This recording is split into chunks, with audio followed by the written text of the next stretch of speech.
Dr. Corey Resnick. I am based out of the Prince George location. I'm a joint replacement surgeon focusing on hip and knee replacement. Some things about me: I grew up in Concord, New Hampshire. I initially was attracted to the Richmond area. I actually met my wife down here in Richmond when I was training in DC. So it sort of had a sentimental value to us. Truthfully, we both were looking for someplace a little bit warmer and really wanted to see if we liked the Richmond area. So came down here for fellowship and ended up really enjoying it and ultimately didn't want to leave. And so that was sort of what brought me back down here to Richmond.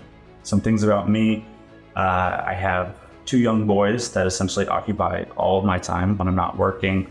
I have an 11-year-old yellow lab as well, who my wife brought into the family, who was our oldest child.